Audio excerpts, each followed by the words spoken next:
सुप्रभात बच्चों। आज हम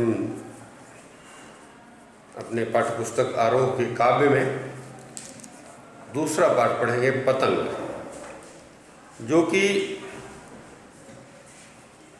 आलोक धनोआ द्वारा रचित है। और इस पाठ में कवि ने बाल मन की भावनाओं को व्यक्त किया है कि बच्चे किस तरह से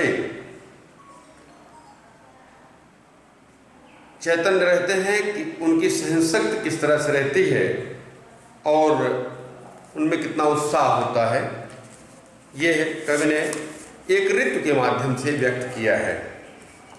लिखा है, सबसे तेज बौछारे गई, भादों गया सवेरा हुआ, खरगोश की आंखों जैसा लाल सवेरा, शरद आया पुलों को पार करते हुए, अपनी नई चमकीली साइकिल तेज चलाते हुए, घंटी बजाते हुए, जोर जोर से चमकीले इशारों से बुलाते हुए, पतंग उड़ाने वाले बच्चों के झुंड को चमकीले इशारों से बुलाते हुए और आकाश को इतना मुलायम बनाते हुए कि पतंग ऊपर उड़ सके, दुनिया की सबसे हल्की और रंगीन चीज उड़ सके, दुनिया का सबसे पतला कागज उड़ सके, बांस की सबसे पतली कमानी उड़ सके, कि शुरू हो सके सीटियों, किलकारियों और तितलियों की इतनी नाजुक दुनिया। यहाँ कवि कह रहा है कि भादों का महीना बीत गया है और इस महीने में बहुत तेज बरसात भी हुई। इसके बाद शरद ऋतु,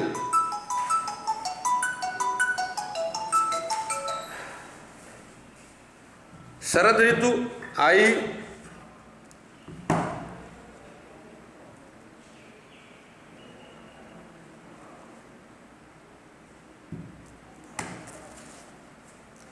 शरद ऋतु किस तरह से आई? जिस तरह से सवेरा होता है और उजला प्रकाश पूरे विश्व पटल पर फैल जाता है, तो उस तरह से शरद ऋतु का आगमन हुआ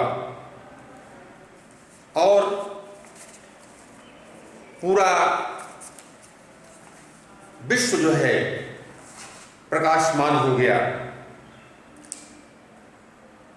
जिस तरह से अंधेरा रहता है उसके बाद सवेरा होता है, तो यहाँ पर बरसात ऋतु को कवि ने अंधेरे से संबोधित किया और आने वाली शरद ऋतु को उसने सवेरे के माध्यम से व्यक्त किया। और खरगोश की आंखों जैसा लाल सवेरा, उस सवेरा को कैसा बताया कवि ने? जिस तरह से खरगोश की आंखें लाल होती हैं, भूरी होती हैं, उसी तरह से सवेरे को उसने व्यक्त किया। शरद ऋतु आया पुलों को पार करते हुए, अपनी नई चमकीली साइकिल चलाते हुए, घंटी बजाते हुए, जोर जोर से चमकीले इशारों से बुलाते हुए, पतंग उड़ाने वाले बच्चों के झुंड को। कब यहाँ बता रहा है कि शरद ऋतु का आगमन इस तरह से हुआ जैसे कोई बच्चा कई पुलों को पार करता हुआ अपनी साइकिल कैसी, जो चमक रही है, चमचमा रही है, उसको तेजी से चलाता हुआ कई पुलों को पार करता हुए और घंटी बजाते हुए आता है और अपने चमकीले इशारों से उन बच्चों को बुलाता है जो पतंग उड़ा रहे हैं। पतंग उड़ाने वाले बच्चों को बुला रहा है। कहने का मतलब है कि शरद का महीना आने पर जिस तरह से उत्साह आता है लोगों में, उसी तरह का उत्साह है, क्योंकि इसी समय से ऋतु शुरू होती है, शरद ऋतु, तो पतंगबाजी शुरू हो जाती है और बच्चा भी उसी तरह से जोश में साइकिल चलाते हुए आ रहा है। शरद ऋतु का आगमन उसी बच्चे की तरह हो रहा है जैसे कि वो तेज साइकिल चलाते हुए, कई पुलों को पार करते हुए, घंटी बजाते हुए आता है और अपने चमकीले इशारों से बच्चों को बुलाता है जो बच्चे पतंग उड़ा रहे हैं। और कहने का भाव यह है कि शरद ऋतु आने पर चारों ओर उत्साह दिखाई देता है, चमक दिखाई देती है, धूप दिखाई देती है और मीठा मीठा शोर और खेलने के इशारे भी शुरू हो जाते हैं, क्योंकि गर्मी बरसात से पहले रहती है, उस समय भी कोई नहीं खेलता, बरसात में भी नहीं खेलता कोई, और शरद ऋतु आने पर खेलों का दौर शुरू हो जाता है। तो कवि यहाँ लिख रहा है कि दुनिया आकाश को मुलायम बनाते हुए कि पतंग ऊपर उड़ सके, दुनिया की सबसे हल्की और रंगीन चीज उड़ सके, दुनिया का सबसे पतला कागज उड़ सके, बांस की सबसे पतली कमानी उड़ सके, कि शुरू हो सके सीटियों, किलकारियों और तितलियों की नाजुक दुनिया। तो कवि कह रहा है कि ऐसा प्रतीत हो रहा है कि शरद ऋतु रूपी बालक जो है आकाश को इतना कोमल, साफ और मुलायम बना दिया है जिससे कि आकाश में पतंग उड़ सके। और जैसा कि हम जानते हैं कि पतंग सबसे हल्का कागज होता है, पतंग में लगा हुआ कागज सबसे हल्का होता है, उसकी कमानी जो लगी होती है वो भी सबसे हल्की होती है। तो कवि बता रहा है कि आकाश को इस तरह उसने मुलायम बना दिया है कि सबसे हल्की और सबसे पतली कमानी वाली पतंग उड़ सके, सबसे पतला कागज उड़ सके। और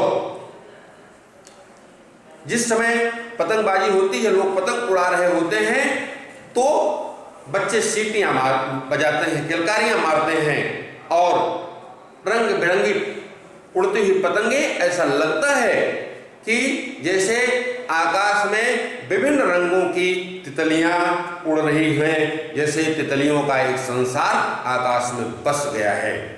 इस तरह से कवि बाल सुलभ मन की भावनाओं को यहाँ व्यक्त किया है। दूसरे पद में देखेंगे हम, जन्म से ही वे अपने साथ लाते हैं कपास, पृथ्वी घूमती हुई आती है उनके बेचैन पैरों के पास, जब वे दौड़ते हैं बेसुध छतों को भी नरम बनाते हुए, दिशाओं को मृदंग की तरह बजाते हुए, जब वे पेंच से भरते हुए चले आते हैं डाल की तरह लचीले वेग से, अक्सर छतों के खतरनाक किनारों तक उस समय गिरने से बचाता है उन्हें सिर्फ उनके ही रोमांचित शरीर का संगीत। पतंगों की धड़कती ऊंचाइयां उन्हें थाम लेती हैं महज एक धागे के सहारे, पतंगों के साथ साथ वे भी उड़ रहे हैं अपने रंध्रों के सहारे। कब यहाँ बता रहा है कि बच्चों में सहन शक्ति इतनी होती है कि छोटी मोटी खरोंच लग जाए, छोटी मोटी चोट लग जाए तो उन्हें पता नहीं लगता है और वे उससे जरा भी विचलित नहीं होते हैं। तो ऐसा कब बता रहा है कि जैसे वे अपने जन्म के साथ ही अपने शरीर में कपास लेके आते हैं, माने उन्हें छोटी मोटी चोटों का असर नहीं होता है, और उनके पांव में एक बेचैनी सी रहती है, वो थिरकते रहते हैं। उन्हें लगता है कि वे अपने छोटे छोटे पैरों के सहारे पूरी दुनिया को नाप लेना चाहते हैं, पूरी दुनिया को घूम लेना चाहते हैं। जब वे बेसुध दौड़ते हैं छतों को नरम बनाते हुए, वो जब छतों पर चलते हैं तो उनके लिए वे छतें भी जब कितनी कठोर होती हैं लेकिन उनके पैरों के लिए वे भी मुलायम हो जाती हैं, छतों को नरम बनाते हुए और दिशाओं को मृदंग की तरह बजाते हुए। और जब वे चलते हैं तो उनके पदचाप से, उनके जब पैर की आवाज पड़ती है तो ऐसा लगता है कि दिशाओं से, चारों दिशाओं से एक मृदंग की मधुर ध्वनि सुनाई दे रही है। कवि ने यहाँ बड़ा ही मनोहारी वर्णन किया है बच्चों के चलने के लिए। मधुर संगीत गूंजने लगता है और वे इस तरह से चलते हैं कि जैसे हवा का झोंका चलता है तो डालियां लचकती हैं, इस तरह से वो इठलाते हुए चलते हैं, पेट भरे हुए चले जाते हैं डाल के लचीले वेग से। अक्सर तो जिस तरह से हवा का झोंका चलता है, डालियां लचक जाती हैं, इस तरह से चलते हुए बच्चे भी इठलाते हुए चलते हैं।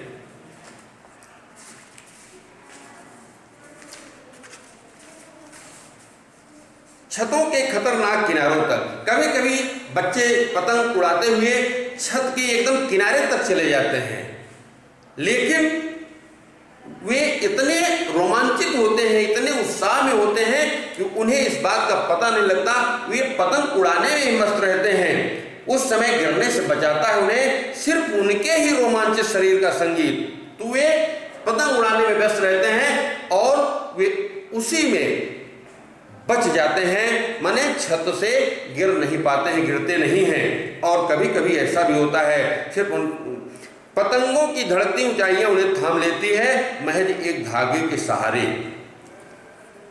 वे उसी धागे के सहारे, क्योंकि उनका ध्यान आकाश में ही रहता है और वे इधर उधर बचते रहते हैं। कभी कभी ऐसा होता है कि जब बच्चे गिर भी जाते हैं तो ज़्यादा उन्हें चोट नहीं लगती है। अक्सर तो गिरते नहीं हैं, लेकिन अगर गिर भी जाते हैं तो उन्हें चोट नहीं लगती है। पतंगों की धड़कती ऊंचाइयां उन्हें थाम लेती है महज एक धागे के सहारे। पतंगों के साथ वे भी उड़ रहे हैं अपने रंध्रों के सहारे। और जिस तरह से पतंग जाती है, ऊपर जाती है, तो वे भी ऐसा लगता है कि वे उसी डोर के सहारे वे भी आसमान में उड़ रहे हैं और उसी धागे के सहारे, उसी डोर के सहारे वे आकाश में उड़ जाना चाहते हैं। अगर वे गिरते हैं कभी खतरनाक छतों किनारों से तो बच जाते हैं वे, और बच जाते हैं तब तो और भी निडर होकर सुनहले धूप सूरज के समान आते हैं। पृथ्वी और भी तेज घूमती हुई आती है। पृथ्वी कब यह बता रहा है कि बच्चे जब गिरते हैं तो वे बच जाते हैं, लेकिन गिरने से उनके मन में और निडर भाव आ जाता है, वे और भी निर्भय हो जाते हैं। अगर वो बच गए, पहले तो गिरते नहीं, गिरते हैं तो बच जाते हैं, और बचने के बाद उनमें और निडरता आ जाती है। निडर होकर के सूरज के सामने आते हैं, निडर होकर के पृथ्वी और भी तेज घूमती हुई। ऐसा लगता है कि वे अपने छोटे छोटे पैरों से पूरी पृथ्वी को नाप लेना चाहते हैं।